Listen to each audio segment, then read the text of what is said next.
Sebesar apa pengaruh Indonesia dalam perpolitikan internasional demi membela nasib Palestina? Untuk membahasnya saat ini kita sudah bergabung dengan Prof. Susi Sudarman selaku pengamat hubungan internasional. Juga ada Samsur Rizal, anggota Komisi 1 DPR RI dari fraksi PKB. Prof. Susi, selamat malam. Juga Deng Ical, selamat malam. Waalaikumsalam warahmatullahi wabarakatuh. Prof. Susi, sekarang yang jadi semua mata tertuju pada Palestina. Di forum PBB ini secara de facto hampir 80% negara-negara mengakui Palestina. Tapi secara de jure-nya masih panjang tentu. Nah, bagaimana seperti apa sih sebenarnya gambarannya Prof. Susi untuk sampai mengakui kemerdekaan Palestina secara de jure atau secara hukumnya, secara legal? Pertama, pemilih Presiden Amerika Serikat harus kita dekati. Kita mencoba persuasi kepada kalangan yang akan memilih presidennya. Seperti waktu kita akan merdeka dulu, kita didukung oleh kelompok kulit berwarna, wartawan Amerika Serikat dan sebagainya, sehingga itu berdampak kepada duta besar Amerika di PBB, yaitu akhirnya berhasil. Tapi kalau misalnya sekarang ini kita nggak bisa membayangkan, karena pemilih Donald Trump adalah Make America Great Again atau white supremacists. Nah, white supremacists itu bagaimana caranya kalau kita memang membela Palestina, harus dicoba mungkin di lobby kalangan mereka, karena Rusia pun berhasil mendekati MAGA, mendekati NRA. Jadi masalahnya ini siapa yang melakukan lobby di tingkat grassroots ya?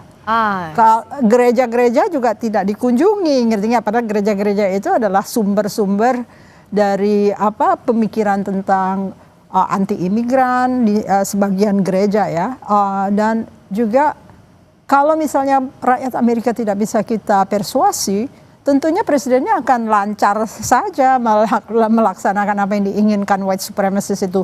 Terutama kalau kita ingat demonstrasi di Charlottesville, Virginia, itu orang kulit putihnya mengatakan kita tidak bisa digantikan oleh mereka. Mereka tuh siapa? Bisa Semite, bisa imigran kulit berwarna, tapi semua termasuk kategori itu. Jadi kalau kita lihat kecenderungan dari pemilih Donald Trump, mungkin mereka menginginkan bahwa orang Yahudi Amerika itu mempunyai negara sehingga mereka tidak lagi berada di Amerika Serikat. Kenapa harus lobbynya Amerika Serikat? Karena sejauh ini veto yang dilancarkan itu Amerika Serikat sampai kemarin terakhir bahkan ya, Prof. Susi.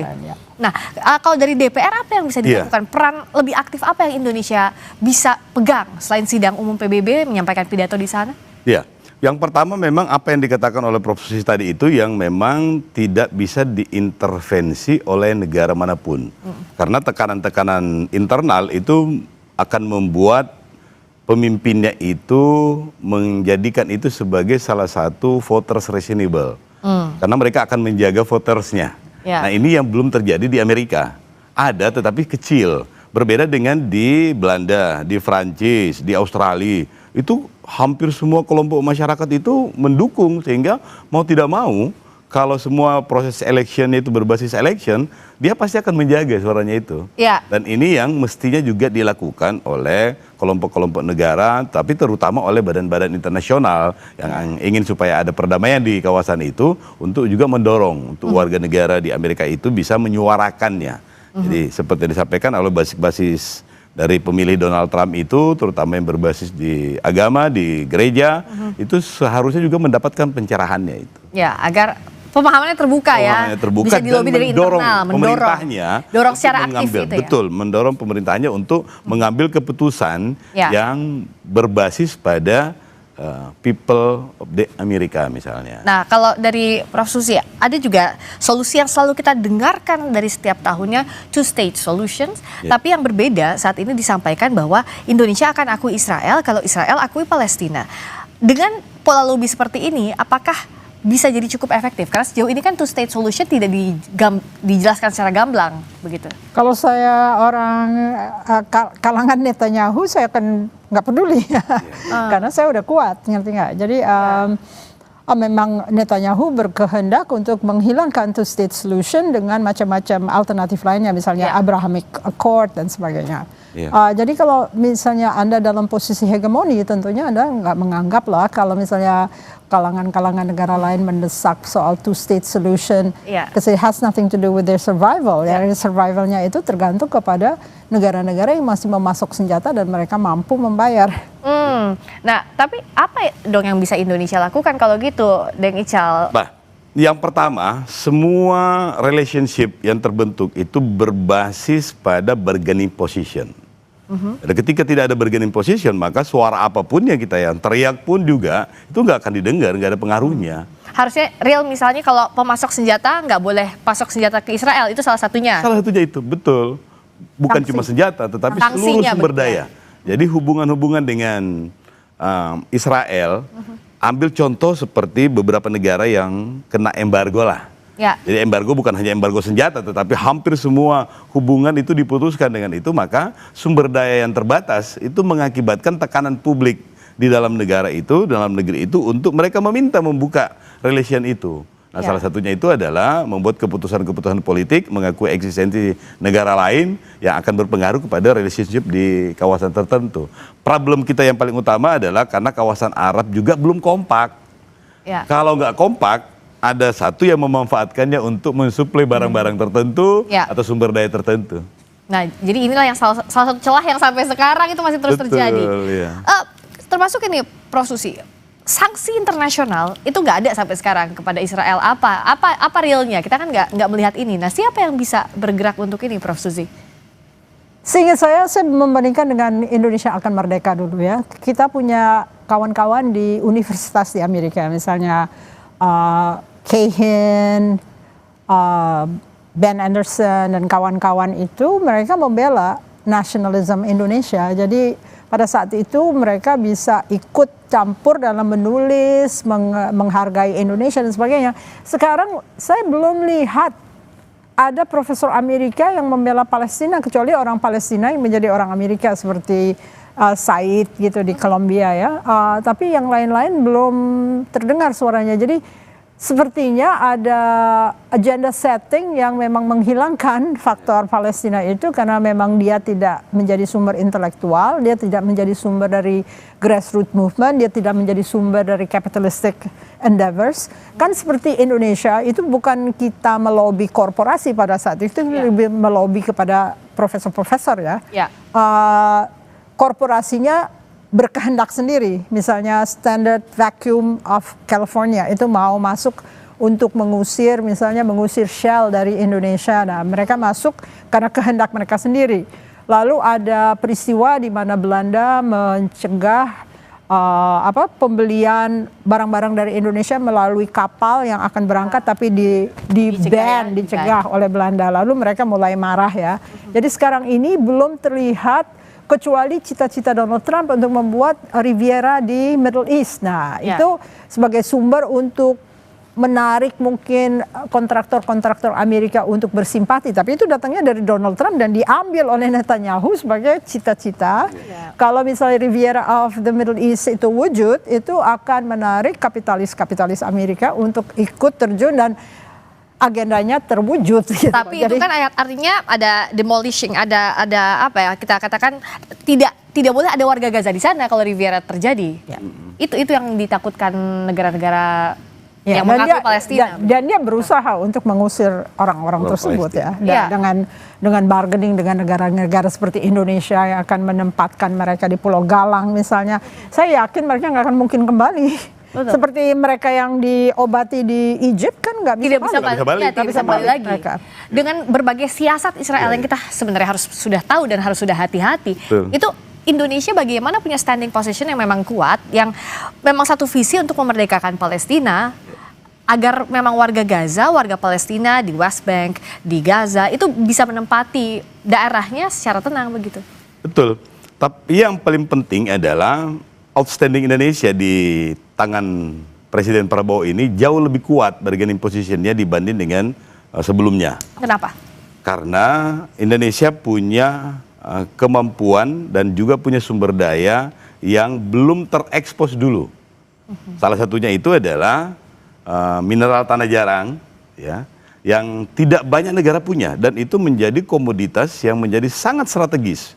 Nah, pidato Bapak Presiden itu mesti mendeklarasikan ini bahwa logam tanah jarang Indonesia itu akan dijadikan sebagai salah satu materi diplomasi yang akan membuat kita memiliki kesempatan untuk membuat ya mengatur ulang lah sizing relationship-nya kita. Jadi politik bebas aktif itu menjadi sangat strategis karena kita didukung oleh sumber daya yang tidak semua negara punya. Dulu kita cuma punya nikel, cuma punya emas, cuma punya minyak. Minyak juga sudah turun, tetapi ternyata ada lagi berkah dari atas yang ternyata luar biasa dalam bentuk mineral tanah jarang. Dan itu tidak banyak negara yang punya. Nah, bagaimana manfaatkan ini dalam hal diplomasi bergaining kemerdekaan Palestina? Karena kalau secara medan, secara peta, kalau tadi saya mendengarkan penjelasannya Prof. Suzy, tampaknya jauh lebih sulit dibandingkan waktu dulu Indonesia mau merdeka. Pertama, karena masyarakat dunia ini terpecah-pecah dalam medsosnya ya, sehingga mereka jarang sekali bisa bersatu padu untuk suatu tujuan. Misalnya terakhir yang mereka dunia itu bersatu waktu Ethiopia kelaparan, lalu mereka bikin lagu, bikin gerakan gitu. Sekarang itu sama sekali sepi, seakan-akan pembunuhan tuh oke. Jadi ada seorang Amerika yang membuat podcast ya, yang mengatakan bahwa ini adalah corporatized genocide. Keuntungan datang kepada mereka yang melakukan genocide itu karena akhirnya shares-nya naik dan pemegang sahamnya beruntung. Jadi profitability-nya datang dari perlakuan-perlakuan keji dan itu sudah menjadi satu diktum yang baru ya di dalam hubungan internasional. Dan kalau kita lihat sejak 2023 sampai sekarang sejak 7 Oktober itu betapa hukum humaniter tidak dihormati dalam genosida yang terjadi di Palestina. Jadi untuk mempersatukan negara-negara, apakah cukup dengan pengakuan de facto di depan PBB? Apakah ini jadi jalan yang baik untuk menuju kemerdekaan Palestina? Bahasnya nanti usai jeda di Sapa Indonesia Malam. Kami segera kembali.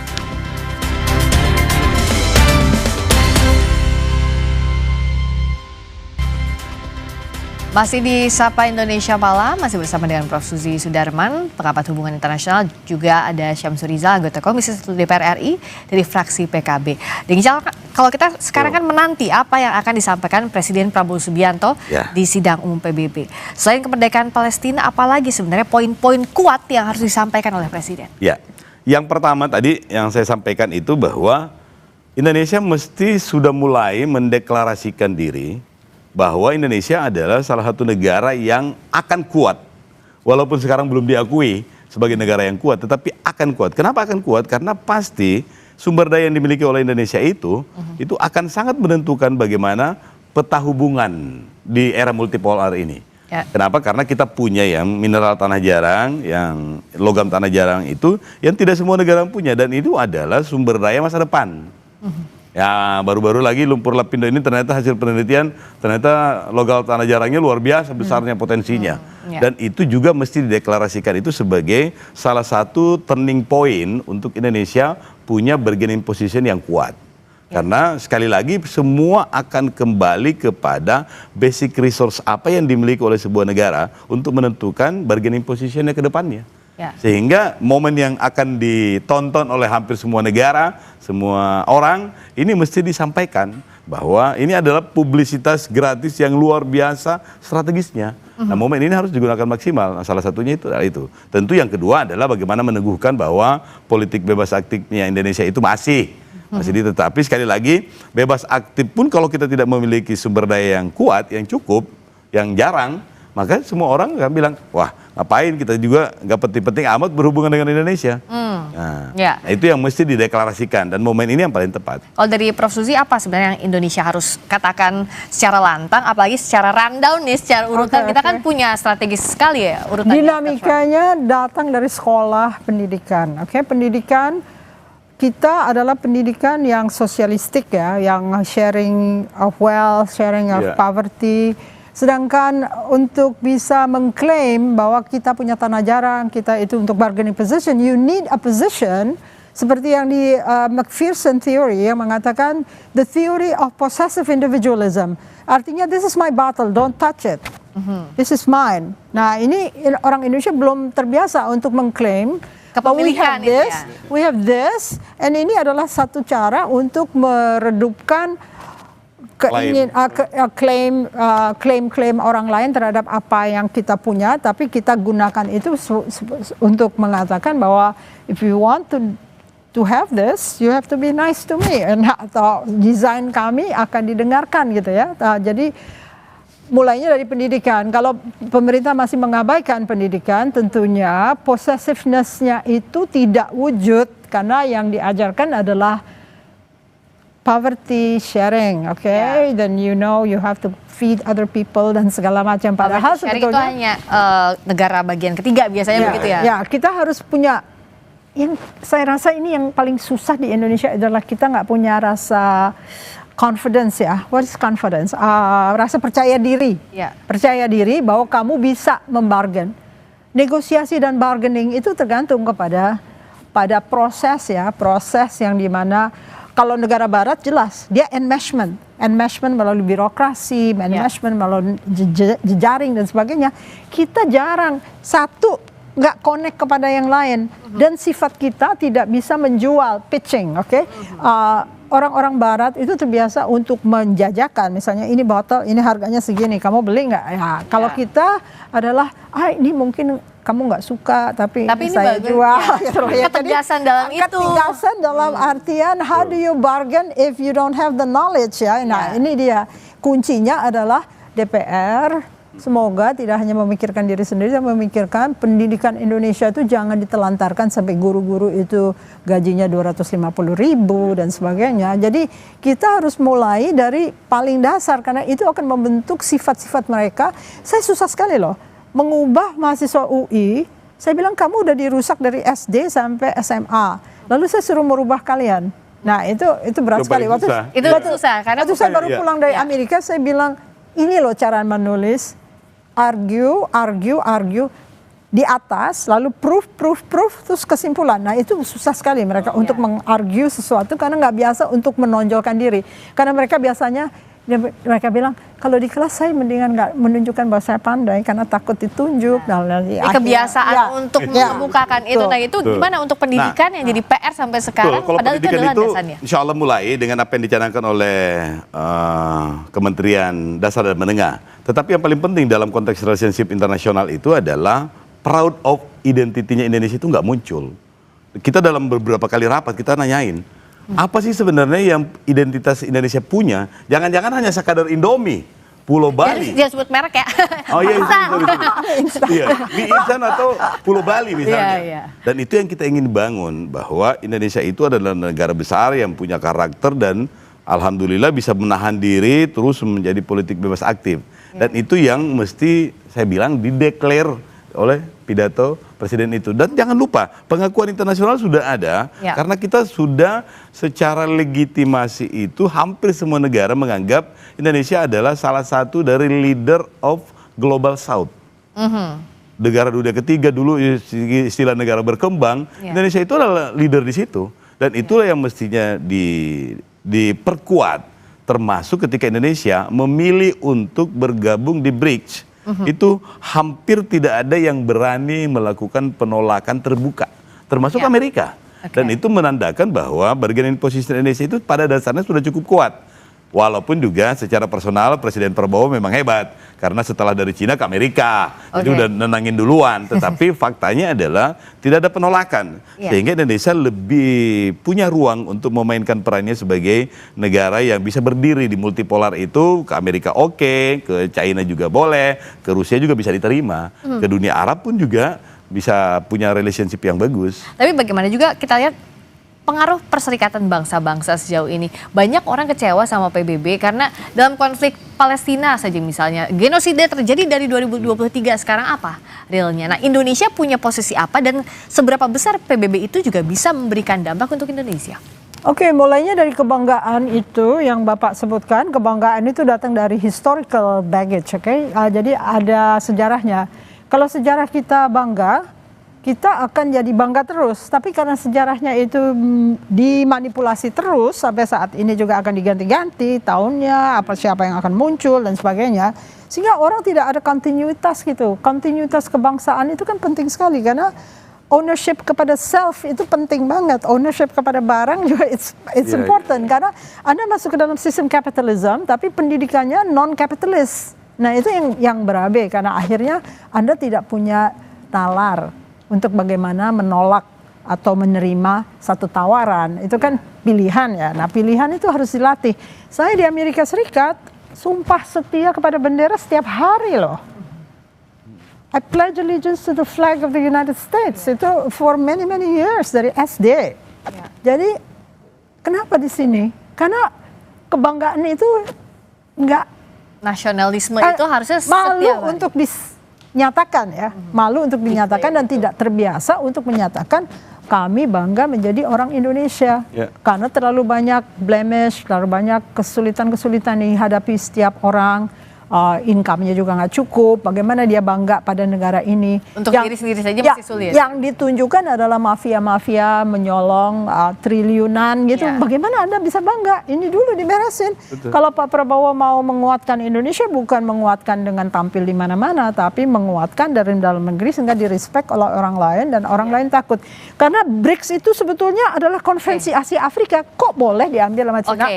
Nah, Global South itu konferensi Asia Afrika. Kenapa sekarang Cina yang kemana-mana menggunakan Global South itu sebagai unison, sebagai bagian dari kebijakan mereka? Ini sense of ownership nggak ada, a sense of history nggak ada. Jadi gimana mau memperkuat diri untuk bargaining? Nah ini jurusan DPR nih.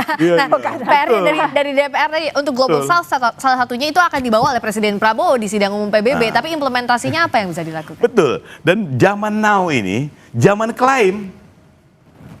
Yang duluan mengklaim itu yang berhak untuk memberikan penjelasan duluan.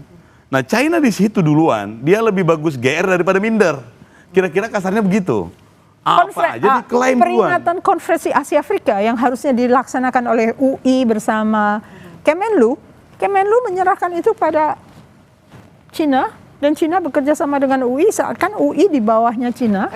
Untuk konferensi yang sebetulnya historical artinya untuk Indonesia. Betul, saya setuju dengan Prof itu bahwa zaman sekarang itu mesti diklaim tentu dengan reasonable yang masuk akal. Nah, Indonesia bisa apa kalau di depan? Indonesia bisa apa? Makanya saya bilang lebih bagus GR daripada minder. Tapi mesti disiapin. Konsekuensinya adalah mempersiapkan apa yang mesti kita klaim dengan persiapan-persiapan yang tentunya juga didukung oleh sumber daya nasionalnya kita. Dalam waktu 15 menit misalnya Pak Prabowo di sidang umum PBB, apa yang bisa disampaikan? Nah, pertama setelah mendeklarasikan apa yang kita miliki, yang kedua itu adalah memastikan semua orang paham bahwa Indonesia itu adalah negara yang telah menjadi pahlawan dunia dengan menjaga hutannya. Dengan menjamin sustainable development goals itu dengan hutannya kita, lautnya kita. Sehingga carbon trade atau apapun juga, debt swap atau program apapun juga yang sifatnya universal itu untuk pengakuan itu bisa didapatkan sehingga orang menganggap bahwa kita nggak bisa hidup nyaman kalau nggak ada Indonesia dengan hutannya, dengan lautnya, dengan sumber dayanya lain itu sehingga kita memiliki bargaining position yang cukup untuk membuat relation yang lain. Tapi untuk Palestina juga harus ditegaskan kembali dong. Pasti karena kalau Indonesia mau berada di samping Palestina, tentu yang di sampingnya itu sebagai person guard-nya atau guard country-nya itu mesti yang kuat juga. Kalau Indonesia nggak kuat, mau jagain Palestina nggak bisa. Tidak akan dianggap juga oleh negara lain. Betul, makanya bargaining kita juga itu mesti selaras dengan apa yang ingin kita goalskan itu. Dan itu juga dampak politisnya begitu Palestina bisa merdeka, pasti juga Indonesia akan dapat pengakuan bahwa ternyata memang Indonesia kuat. Dan bisa berpengaruh juga dalam prosesnya itu. Proses selanjutnya, jadi relationship antara negara kita apalagi dengan zaman multipolar sekarang ini. Nah terakhir Prof. Susi, sejarah penting banget. Karena misalnya harus diingatkan dari negara-negara di General Assembly itu yang terdiri dari negara yang merdeka, baru merdeka setelah adanya konferensi Asia Afrika. Indonesia harus menegaskan diri bahwa kami telah membuat terobosan-terobosan internasional sejak kami merdeka. Malah konferensi Asia Afrika 5 tahun setelah kita merdeka, kok itu masih muda banget ya. Jadi tuan rumah lagi. Itu dia. Jadi sekarang malah dilupakan, malah justru BRIC itu adalah pengganti konferensi Asia Afrika. Dan nanti dalam waktu 15 menit itu Presiden Prabowo harus meyakinkan itu. Meyakinkan sejarah, meyakinkan bahwa kita useful, kita functional dan bisa bermanfaat untuk seluruh dunia. Itu yang paling paling penting. Ya, salah satunya juga untuk tadi kemerdekaan Palestina. Mudah-mudahan. Mudah-mudahan dengan posisi yang sulit, tapi setidaknya sidang umum PBB nanti kita nantikan pidato Presiden Prabowo yang urutannya setelah Presiden Trump, setelah Presiden Amerika Serikat. Iya, Kita akan lihat betul. nanti. Terima kasih Prof. Susi, terima kasih juga. Terima kasih banyak, Mbak. Terima kasih sudah hadir di Sapa Indonesia Malam.